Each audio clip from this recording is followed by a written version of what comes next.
vaksin Nusantara bisa menjadi penambah imunitas bagi rakyat Indonesia maupun dunia. Apakah vaksin Nusantara juga bisa untuk varian baru Omicron tanggapannya? Bisa, ya saja bisa. Itu kan vaksin Nusantara kan selama ini kan masih sifatnya di rumah sakit, Dokter. Nanti kalau seandainya dia dewasa, apakah bisa didistribusikan ke puskesmas, misalnya gitu, untuk kesehatan? Sangat bisa. Tergantung bagaimana nanti kebijakan yang dibuat regulasinya oleh pemerintah. Itu bisa dilakukan di puskesmas, klinik-klinik, laboratorium.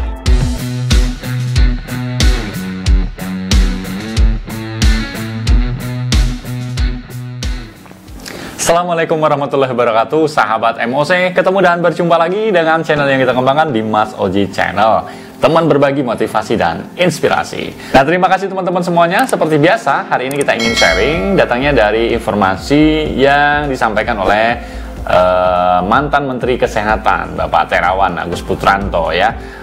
Pak Terawan ini kemarin baru saja dikukuhkan sebagai guru besar di Universitas Pertahanan Republik Indonesia.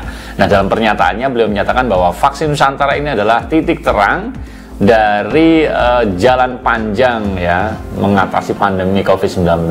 Ya, beliau masih mengunggulkan vaksin Nusantara sebagai salah satu solusi untuk mengatasi pandemi COVID-19. Nah, dalam kesempatan itu Terawan Agus Putranto memang dijadikan atau dikukuhkan sebagai seorang guru besar yang menjadi ahli ya dalam bidang kesehatan, khususnya pertahanan militer di bidang kesehatan. Nah, bagaimana informasi selengkapnya? Ayo bareng-bareng kita simak dalam tayangan yang berikut ini. Sahabat MOC, mantan Menteri Kesehatan Terawan Agus Putranto mengungkapkan vaksin Nusantara bisa menjadi titik terang dari lorong panjang melawan pandemi COVID-19. Terawan mengutip pernyataan Menteri Pertahanan Prabowo Subianto dalam sambutan di buku Mengenal serta Membuat Vaksin Nusantara. Prabowo dalam sambutan di buku itu, kata Terawan, mengatakan bahwa vaksin ini salah satu bentuk pertahanan negara, khususnya di bidang kesehatan dalam menghadapi perang biologis melawan COVID-19 dan memberikan dukungan terhadap karya anak bangsa. Hadirnya vaksin Nusantara dapat menjadi titik terang dari lorong panjang melawan pandemi bagi dunia, terkhusus Indonesia, kata Terawan dalam orasi ilmiah di acara pengukuhan gelar Profesor Kehormatan Guru Besar Tidak Tetap Ilmu Pertahanan Bidang Kedokteran Militer dari Universitas Pertahanan pada Rabu 12 Januari. Terawan mengatakan bahwa kejadian tak diinginkan KTD dalam vaksin Nusantara yang digagasnya berpresentasi kecil. Bahkan efek yang ditimbulkan pun hanya sebatas nyeri di bagian tubuh yang terinfeksi. Uji klinis fase 1 dan 2 vaksin Nusantara menunjukkan hasil tubuh dapat mentolerir material vaksin dengan baik tanpa terjadi reaksi penolakan terhadap benda asing. Kata Terawan, KTD yang ditimbulkan hanya bersifat sementara. Menurut dia, hal itu dapat hilang tanpa dilakukan pengobatan. Penelitian-penelitian yang menggunakan metode serupa menunjukkan toxicity yang sangat kecil. Kejadian yang tidak diinginkan atau KTD hanya sebatas pada reaksi lokal dan sistemik ringan. Dia memaparkan penginisiasian vaksin Nusantara hanya salah satu upaya untuk melawan pandemi COVID-19.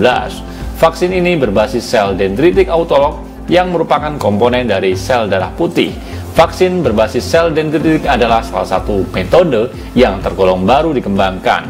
Vaksin Nusantara dibuat dari sel yang berasal dari tubuh sendiri atau autolog, sehingga efek sampingnya itu minimal. Jelasnya, adapun orasi ilmiah Terawan dalam kesempatan ini mengambil judul Peran Kedokteran Militer dalam Mendukung Ketahanan Kesehatan Nasional. Terawan Agus Putranto ditetapkan sebagai guru besar tidak tetap ilmu pertahanan bidang kesehatan militer. Gelar itu diberikan Fakultas Manajemen Pertahanan Universitas Pertahanan (Unhan). Terima kasih yang tak terhingga kepada Tuhan Yang Maha Esa atas rahmat dan karunia-Nya sehingga saya dikukuhkan menjadi guru besar, kata Terawan dalam acara pengukuhannya yang digelar secara daring pada Rabu 12 Januari kemarin.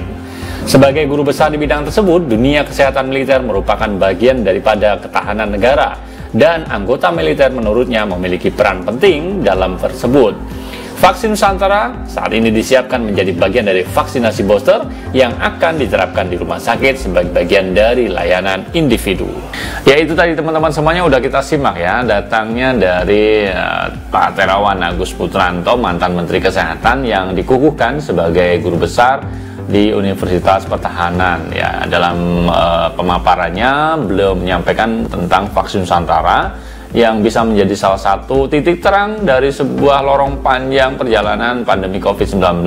Harapannya vaksin Nusantara menjadi solusi dan bisa digunakan sebagai menambah ya kekuatan kita untuk menghadapi pandemi COVID-19. Namun sampai dengan hari ini vaksin Nusantara masih berbasis layanan saja di rumah sakit. Harapannya nanti ke depan bisa juga diterapkan di puskesmas yang orang menghendaki vaksin Nusantara bisa segera menikmatinya. Ya, itu aja teman-teman semuanya informasi yang bisa kita sharingkan, mudah-mudahan bermanfaat. Dan tetap jaga protokol kesehatan karena pandemi ini ternyata belum berakhir. Saya undur diri, saya mohon pamit, sampai ketemu di lain kesempatan. Terima kasih. Assalamualaikum warahmatullahi wabarakatuh.